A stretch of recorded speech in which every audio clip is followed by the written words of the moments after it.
Super പടം. ഒരു ജനപ്രിയ നായകൻ തിരിച്ചുവരവ് തന്നെയാണോ? സൂപ്പർ 100% സൂപ്പർ പടം.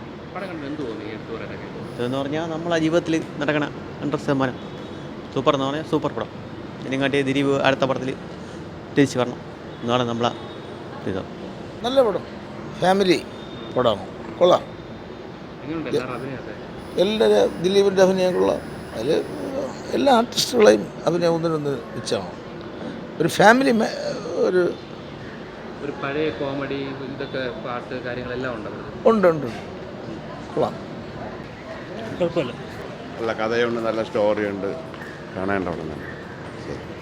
കോമഡിയൊക്കെ കോമഡിയുള്ള നല്ല ചിരിക്കാനുണ്ട്, തുടക്കം തൊട്ട് അവസാനം വരെ ചിരിക്കാനും. കുഴപ്പമില്ല, കൊള്ളാം. എങ്ങനെയുണ്ട് കോമഡിയൊക്കെ? കുഴപ്പമില്ല, കൊള്ളാം. കണ്ടിരിക്കാൻ പറ്റിയ പാട്ടാണ്, ബോറടിപ്പിക്കണമെന്ന്. ഒരു ദിവസമാണ് അടിപൊളി പടം, കണ്ടുകൊണ്ടിരിക്കുക. അടിപൊളി പടം. ഇന്നത്തെ വെള്ളിയാഴ്ച പുള്ളീൻ്റെ ലൈഫിൽ നിന്ന് മാറ്റി വരയ്ക്കും. അത്ര കണ്ടിരിക്കുന്ന പടം, അടിപൊളി പടം, പടം ഹിറ്റാണ്. കോമഡിയൊക്കെ കോമഡിയുണ്ട്, കഥയുണ്ട്, ഒരു പാട്ടുണ്ട്, നല്ല പടം. ഫ്രണ്ട്സ് മൂവി കൊള്ളാം, നല്ല മൂവിയാണ്, കുടുംബ കഥയാണ്, അതേപോലെ തന്നെ നന്നായിട്ട് അവതരിപ്പിച്ചിട്ടുണ്ട്. എങ്ങനെയുണ്ട് ഫ്രണ്ട്സ്? എങ്ങനെയുണ്ട് ദിലീപേട്ടൻ? നല്ല രസമുണ്ട്, കോമഡിയൊക്കെ നല്ല രസമുണ്ട്. നല്ല പടം. ഒരു മെസ്സേജൊക്കെ തരുന്നുണ്ട്. പിന്നെ നായിക നല്ല നൈസായിരുന്നു. ദിലീപിൻ്റെ അഭിനയമൊക്കെ കൊള്ളായിരുന്നു, എനിക്ക് ഇഷ്ടപ്പെട്ടു. നല്ല സിനിമ. കൊള്ളാം, നല്ല സിനിമ. ഇരിക്കാൻ പറ്റും, കോമഡിയാണ്. ശരിക്കും പഴയ ദിലീപേട്ടനെ കാണാൻ പറ്റും? പഴയ ദിലീപിൻ്റെ അങ്ങനെ പറയാൻ പറ്റില്ല, എന്നാലും കൊള്ളാം. ഇതിന് മുമ്പത്തെ ദിലീപിൻ്റെ സിനിമകളെ അപേക്ഷിച്ച് കൊള്ളാം. നല്ല സിനിമയാണ്. ദിലീപ് നമ്മൾ പണ്ട് മതിയാക്കിയ പാർട്ടിയാണ്. കുഴപ്പമില്ല. വളരെ മോശം, വളരെ മോശം, വളരെ മോശം. ലക്ഷം ദിലീപിന് നല്ലൊരു സിനിമ കാണാൻ പറ്റും. അടിപൊളിയായിരുന്നു, കോമഡി എല്ലാം ഉണ്ട്, ഇമോഷണൽ എല്ലാ രീതിയും കൊള്ളാം. ഫാമിലി മൂവിയാണ്. ആവറേജാണ്, ത്രില്ലറാണ്. നല്ല പടമാണ്. ദിലീപിൻ്റെ 150ാമത്തെ ചിത്രമാണ്. അടിപൊളി പടമാണ്. ഫാമിലിയായിട്ട് വന്ന് കാണാൻ പറ്റിയ നല്ലൊരു സിനിമയാണ്. നല്ല എക്സ്പീരിയൻസ് ആണ്. തിയേറ്റർ എക്സ്പീരിയൻസ് ചെയ്യേണ്ട പോകുന്നത്. അടിപൊളിയാണ്. നല്ല അഭിനയമായിരുന്നു, നല്ല ഇഷ്ടപ്പെട്ടു. സൂപ്പറായിട്ടുണ്ട്, വേറെ കുഴപ്പമില്ല. പടത്തിൽ എടുത്തു പറയാൻ തോന്നി? എടുത്തു പറയാൻ നമ്മുടെ ഈ യൂട്യൂബേഴ്സിൻ്റെ ഇതാണ് എടുത്തു പറയാൻ വേണ്ടി. കാരണം എന്താണെന്ന് അറിയാൻ പറ്റാതെ ഒരു ജീവിതത്തിൻ്റെ ഇതിലേക്ക് കടക്കുന്നവരിതുണ്ട്. അതൊരു ഇതായിട്ട് ദിലീപേട്ടൻ പറഞ്ഞിട്ടുണ്ട്. അത് മാത്രമേ ഉള്ളൂ നമുക്ക് കണ്ടനൊക്കെ ഉള്ള ഒരു ഇത് തോന്നിയിട്ടുള്ളത്. നല്ല പടം ഉണ്ടായിരുന്നു. ഏത് കോമഡി തിരക്കേടില്ല, പടം കൊള്ളായിരുന്നു. നല്ല പടമായിരുന്നു. പിന്നെയും കൊള്ളാം, മോശമില്ല. സിനിമയുടെ ഒരു ഇതിവൃത്തം എല്ലാവർക്കും മനസ്സിലാവും എന്ന് അറിയാമെന്ന് കരുതുന്നു.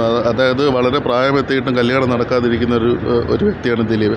എന്നാൽ അദ്ദേഹത്തിൻ്റെ കുടുംബത്തിൽ അദ്ദേഹത്തിന് 2 അനിയന്മാരുണ്ട്. 2 അനിയന്മാരാണ് കല്യാണം നടക്കുന്നത്. ഇയാൾ കല്യാണം കഴിക്കാതെ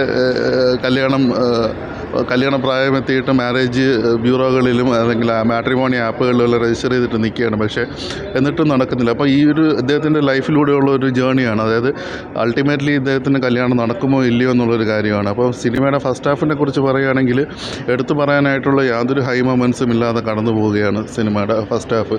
നല്ല അളിഞ്ഞ കോമഡികളുണ്ട് ഫസ്റ്റ് ഹാഫിൽ.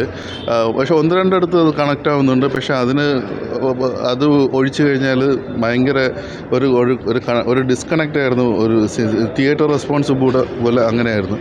ജോണി ആൻ്റണി അദ്ദേഹം നല്ല രീതിയിൽ കുറേ സിനിമകളിൽ അഭിനയിച്ചിട്ടുണ്ട്. എല്ലാ സിനിമകളിലും ഒരേ ശൈലി തന്നെയാണ്. മലയാളത്തിൽ റെഡിങ് കിങ്സ്ലി ആവും സത്യം പറയാമല്ലോ നല്ല രീതിയിൽ വെറുപ്പിച്ചിട്ടുണ്ട് പുള്ളി ഒരു സമയത്ത്. നമ്മൾ മലയാളത്തിൽ റെഡിങ് കിങ്സ്ലി അദ്ദേഹത്തിൻ്റെ ഒരു ടൈറ്റിൽ അദ്ദേഹത്തിന് കൊടുക്കാമെന്നാണ് എനിക്ക് തോന്നുന്നത്. പക്ഷേ ഈ ഒരു സിനിമ ഇങ്ങനെ പോകെ ഇൻ്റർവെല്ലുകൊണ്ട് എടുക്കുമ്പോഴത്തേക്കും ഈ ഒരു സിനിമയുടെ ഒരു ട്രാക്ക് അങ്ങ് മാറുകയാണ്. പിന്നീട് അങ്ങോട്ട് വേറൊരു എന്താ പറയുക, നമ്മൾ അതുവരെ കണ്ടുകൊണ്ടിരുന്ന ഒരു സിനിമയുടെ ഒരു പശ്ചാത്തലത്തിൽ നിന്ന് മാറി പിന്നീട് അങ്ങോട്ട് മാറുകയാണ്. പിന്നീട് അങ്ങോട്ട് സോഷ്യൽ മീഡിയ ഒരു യുഗം. സോഷ്യൽ മീഡിയയിൽ പ്ലാറ്റ്ഫോമിൽ കണ്ടൻറ് ക്രിയേറ്ററായി ജീവിക്കുന്ന ഒരു വ്യക്തിയുടെ ആ ഒരു ഇൻഫ്ലുവൻസും അതിൽ ദിലീപിൻ്റെ ജീവിതത്തിൽ വരുത്തുന്ന ഇൻഫ്ലുവൻസ് ഇങ്ങനെയൊക്കെ മാറിക്കൊണ്ട് പോയിരിക്കുകയാണ്. അവിടെ പലയിടത്തും കുറേ കാര്യങ്ങൾ കണക്റ്റ് ആവുന്നുണ്ട്. കാരണം നമ്മൾ ഇന്നത്തെ കാലത്ത് നമ്മൾ സോഷ്യൽ മീഡിയയും സോഷ്യൽ മീഡിയ പ്ലാറ്റ്ഫോംസ് ഫോളോ ചെയ്യുന്ന വ്യക്തികളാണെങ്കിൽ തീർച്ചയായിട്ടും ആ കാര്യങ്ങളെല്ലാം പല രീതിയിൽ കണക്റ്റ് ആവുന്നുണ്ട്. പിന്നെ ഒരു ക്ലൈമാക്സിനോട് അടുക്കുമ്പോഴത്തേക്കും ഒരു സെൻറ്റിമെൻറ്റ്സ് ട്രാക്ക് പിടിച്ചു വരുന്നുണ്ട്. അത് കുറേ പേർക്ക് ഇഷ്ടപ്പെടാൻ ചാൻസ് ഉണ്ട്. വ്യക്തിപരമായിട്ട് ഈ സെക്കൻഡ് ഹാഫിൽ കുറച്ച് മൊമെൻറ്റ്സ് ഒഴിച്ചു കഴിഞ്ഞാൽ എനിക്ക് സിനിമയിൽ ഒന്നും പ്രത്യേകിച്ച് എക്സൈറ്റിംഗ് ആയിട്ട് ഒന്നും തോന്നിയില്ല.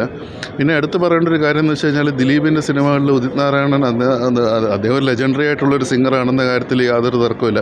പക്ഷേ മലയാളത്തിൽ അദ്ദേഹം പാടുമ്പോഴത്തേക്കും ഏച്ച് കെട്ടിയ മുഴച്ചിരിക്കും എന്നുള്ള രീതിയിലാണ്.